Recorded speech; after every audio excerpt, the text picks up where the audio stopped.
नमस्कार साथियों, कैसे हैं आप सब। मैं प्रियंका आर्या आप सबका आपके अपने YouTube channel let's start study में बहुत बहुत स्वागत करती हूँ।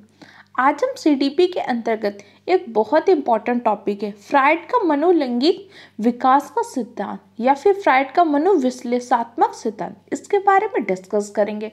इसमें हम जानेंगे कि इस विकास का सिद्धांत क्या होता है, लिबिडो क्या होता है, इलेक्ट्रा ग्रंथि क्या होती है, ओडिपस ग्रंथि क्या होती है, मनोलैंगिक अवस्थाएं क्या है, ईड, ईगो, सुपर ईगो, इन सब के बारे में जानेंगे। साथ ही इन सब का टाइम पीरियड जानेंगे कि मुखावस्था कितने से कितने वर्ष तक रहती है, मुखावस्था में बच्चे में किस तरह के लक्षण होते हैं, गुहावस्था क्या होती है, जनन इंद्रिय अवस्था क्या होती है, इन सब के बारे में जानेंगे। तो फिर अपनी कॉपी और पेन लेकर बैठिएगा ताकि सारे इंपॉर्टेंट पॉइंट्स के नोट्स बना सकें। ना संघर्ष ना तकलीफ तो क्या खाक मजा है जीने में, बड़े बड़े तूफान थम जाते हैं जब आग लगी हो सीने में। आपको मेहनत करनी है, अपने माँ बाप का सपना पूरा करना है, हर हाल में मेहनत करते रहना है। और कभी भी सबसे पहले आपको क्या करना है, सेट अ गोल। सबसे पहले हमें अपना गोल बनाना है। आज जब अपना गोल बना लिया है कि आपको टीचिंग एग्जाम क्लियर करना है, तो create a red road map in your mind पे एक रोड मैप बनाइए। कैसे में पढ़ाई करनी है, किस सोर्सेज से पढ़ाई करनी है, और सबसे बड़ी चीज़ रिवीजन के लिए टाइम जरूर निकालिएगा और अपने गोल के प्रति क्लैरिटी लाइए। यही आपका एक्शन प्लान होना चाहिए। बहुत अच्छे से मेहनत करिए।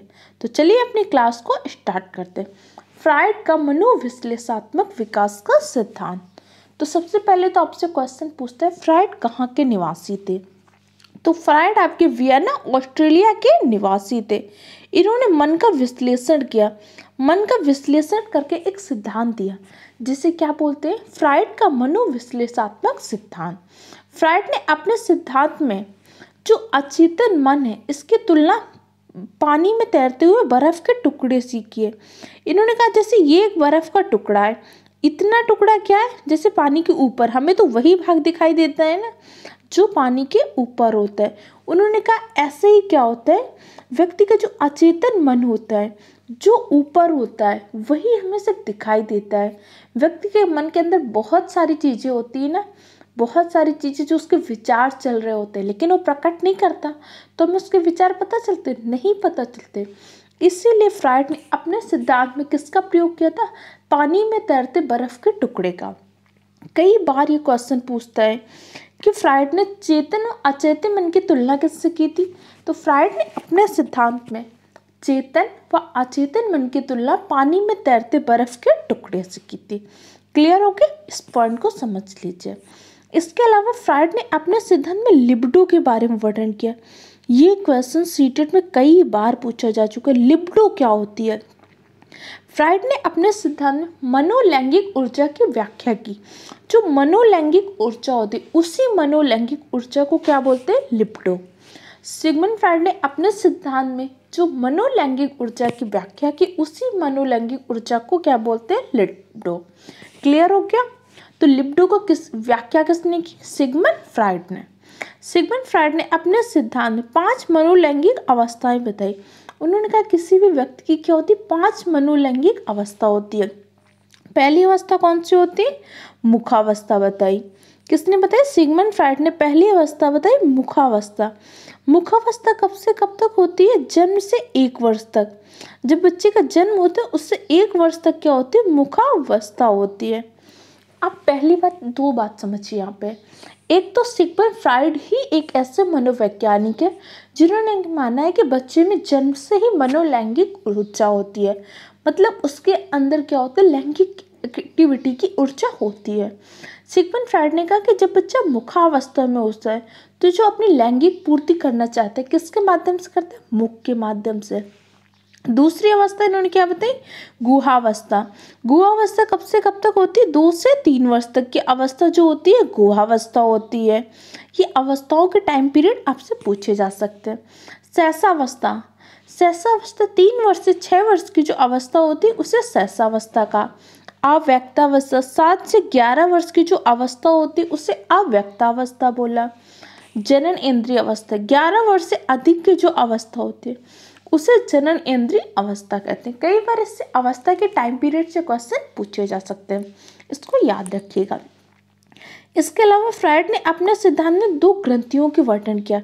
एक होती है ओडिपस ग्रंथि, एक होती है इलेक्ट्रो ग्रंथि। कई बार क्वेश्चन पूछते हैं ओडिपस ग्रंथि किसमें पाई जाती है, उससे क्या कारण होता है। तो जो ओडिपस ग्लैंड होती है ये बॉयज में पाई जाती है, लड़कों में।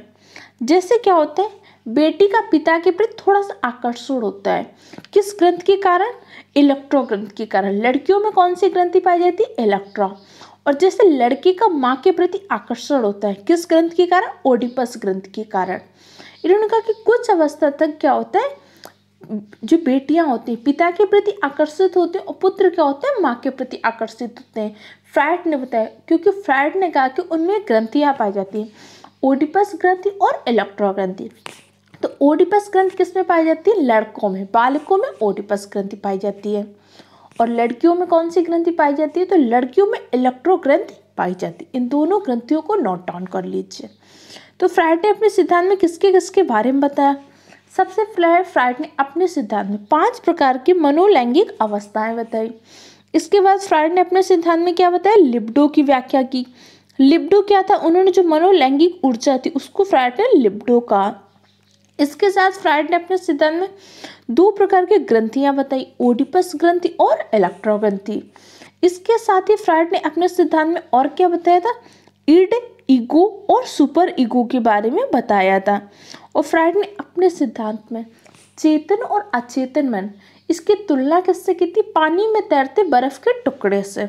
इन सारे पॉइंटों को याद रखिएगा, नोट डाउन कर लीजिए। अगर कोई भी कंफ्यूजन हो रही हो तो कमेंट बॉक्स में पूछ सकते हैं।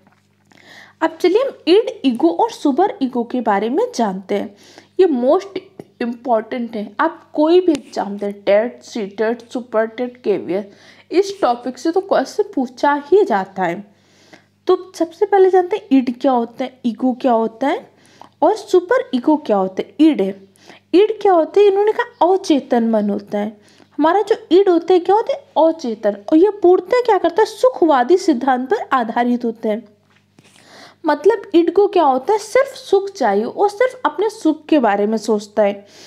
ईगो क्या होता है, ईगो में व्यक्ति क्या करता है, एडजस्ट कर लेता है। मतलब परिस्थितियों के साथ वो क्या करता है, एडजस्ट करने की कोशिश करता है। और जो आपका सुपर ईगो क्या होता है, सुपर ईगो बड़ा अहम, इसमें व्यक्ति क्या होता है, नैतिक पक्ष को विकसित करता है और नैतिकता के बारे में सोचता है। अब चलिए जैसे इन्होंने एक एग्जाम्पल के थ्रू समझाने की कोशिश की। ईड, ईड क्या होता है, ईड में व्यक्ति सिर्फ अपने सुख के बारे में सोचता है, बाकी किसी चीज के बारे में नहीं सोचता।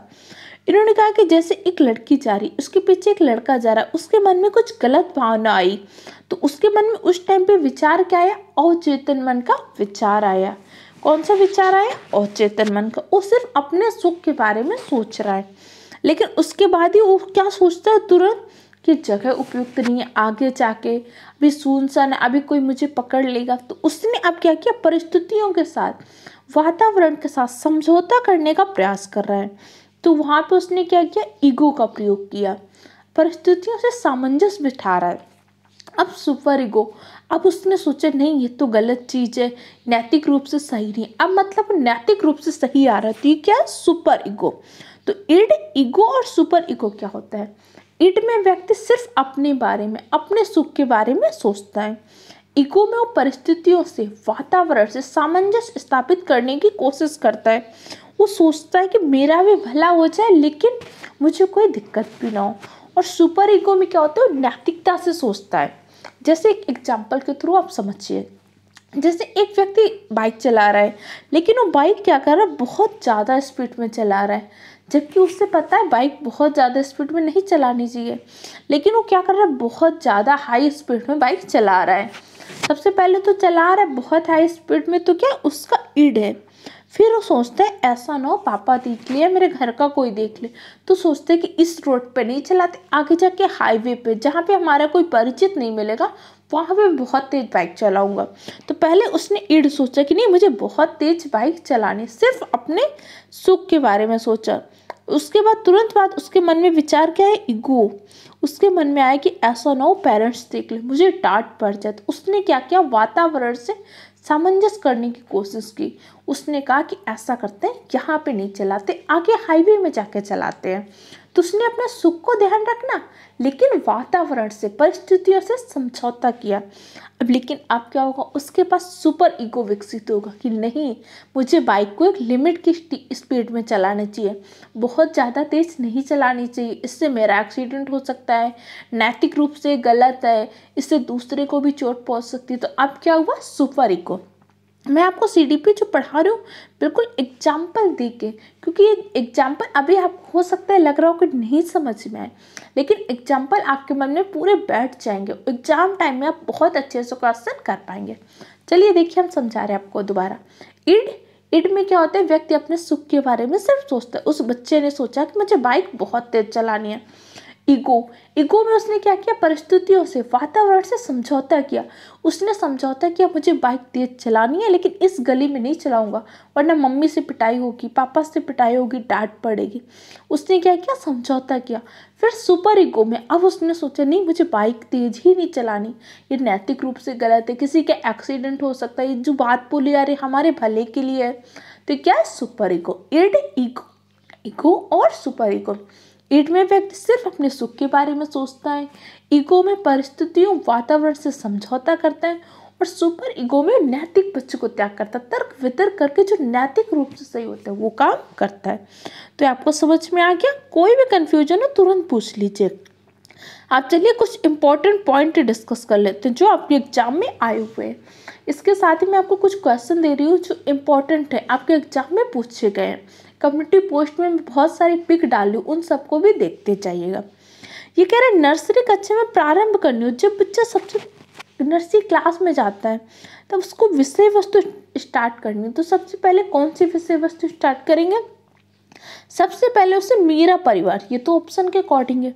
बच्चे को अगर सिखाना है तो सबसे पहले किससे सिखाएंगे? मूर्त चीज़ों के साथ, जो चीज़ें वो जानता है, जो चीज़ें वो देखता है।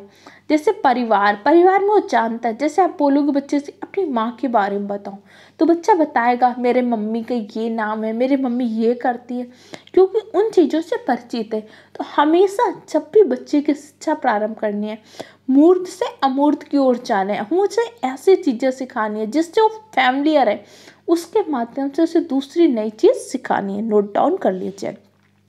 जो आपका सीसी है, सतत व व्यापक मूल्यांकन, किस पे सुधार देते हैं?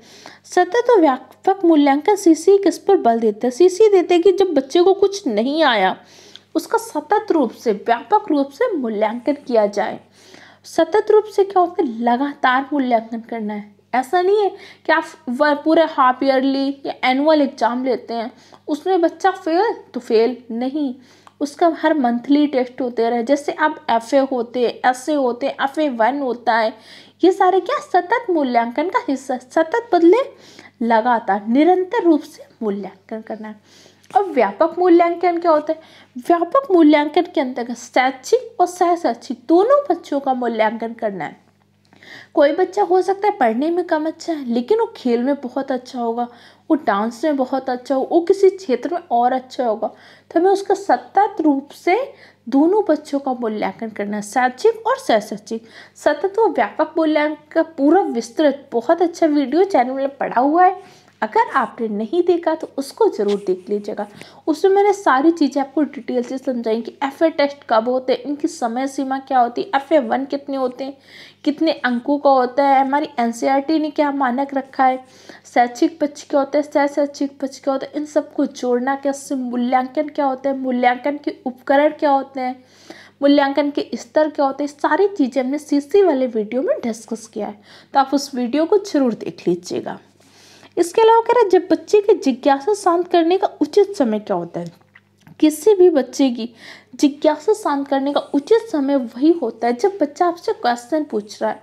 जैसे आपसे बच्चा, छोटा बच्चा क्वेश्चन पूछ रहा है कि ये मैम फ़ैन कैसे चल रहा है या फ़ैन क्यों चल रहा है, तो आप ऐसे नहीं कि बाद में बताएंगे, आपको तुरंत उसी वक्त, क्योंकि अभी वो बच्चा जिज्ञासा है, उसके अंदर सीखने की इच्छा है, उसके अंदर रुचि है। तो जब भी बच्चा क्वेश्चन पूछे तुरंत उसी वक्त उसको आंसर देना है। डिस्लेक्सिया क्या होता है? डिस्लेक्सिया आपका पठन संबंधी विकार होता है। डिसकैलकुलेटिया क्या होता है? डिसकैलकुलेटिया आपको गणितीय क्षमता संबंधी विकार होता है। डिस्ग्राफिया क्या होता है? डिस्ग्राफिया लेखन संबंधी विकार होता है। कई बार आपसे क्वेश्चन पूछे जाते हैं। डिसलेक्सिया पठन संबंधी विकार, जैसे आप तारे जमी पर मूवी देखी होगी तो उसमें बच्चे को क्या था, डिसलेक्सिया दिखाया गया, उसको पठन से दिक्कत होती थी। जैसे कई बार उसको बी डी दिखता था और भी कुछ अक्षर थे। डिसकैलकुलेटिया में क्या होता है, उसे गणती अंकों में समझने में दिक्कत होती है, गणती क्षमता में दिक्कत होती है। और डिस्ग्राफिया में लेखन संबंधी अक्षमता होती है। और बालक का व्यक्तित्व किससे प्रभावित होते हैं? किसी भी बालक के व्यक्तित्व में उसके वंशानुक्रम और वातावरण दोनों का महत्वपूर्ण योगदान होता है। बहुत सारे लक्षण अगर वंशानुक्रम से प्राप्त होते हैं तो बहुत सारे लक्षण क्या करता है, वातावरण में जाके उनका अनुसरण करता है, वातावरण में सीखता है। जैसे मैंने कहा तरल व ठोस बुद्धि का सिद्धांत बताया था, किसने बताया था? आरबी कैटल ने बताया था। इसमें मैंने क्या बताया था, तरल बुद्धि क्या होती, ठोस बुद्धि क्या होती। तरल बुद्धि में वातावरण से नहीं वंशानुक्रम से प्राप्त होती है, जबकि ठोस बुद्धि में वातावरण से प्राप्त होती है। अगर आपने कल का वीडियो नहीं देखा तो जाके देख लीजिएगा। इस तरीके से आज हमने फ्राइड का मनोलैंगिक विकास का सिद्धांत के बारे में डिस्कस किया। चलिए एक बार दोबारा से समझ लेते ताकि समराइज आपको लर्न हो जाए। फ्राइड ने अपने सिद्धांत में किसकी किसकी व्याख्या की है? फ्राइड ने अपने सिद्धांत में सबसे पहले तो क्या किया, लिबिडो की व्याख्या की। किसकी व्याख्या की है? लिबिडो की। इसके अलावा फ्राइड ने अपने सिद्धांत में 5 प्रकार की अवस्थाएं बताई है। कौन कौन सी अवस्था? जल्दी से कमेंट बॉक्स में कमेंट कीजिए। मुखावस्था, गुहावस्था, सहसावस्था, अव्यक्तावस्था, जनन इंद्रिय अवस्था। मुखावस्था जन्म से 1 वर्ष, गुहावस्था 2 से 3 वर्ष, सहसावस्था 3 से 6 वर्ष, अव्यक्तावस्था 7 से 11 वर्ष, जनन इंद्रिय अवस्था 11 वर्ष से अधिक की अवस्था। इसके अलावा फ्राइड ने अपने सिद्धांत में चेतन अचेतन मन की तुलना पानी में तैरते बर्फ के टुकड़े से की है। फ्राइड ने अपने सिद्धांत में इड, ईगो व सुपर ईगो का वर्णन किया है। ये सारे इंपॉर्टेंट पॉइंट है, अच्छे से नोट डाउन कर लीजिए और तैयार कर लीजिए। चैनल को सब्सक्राइब कर लीजिए।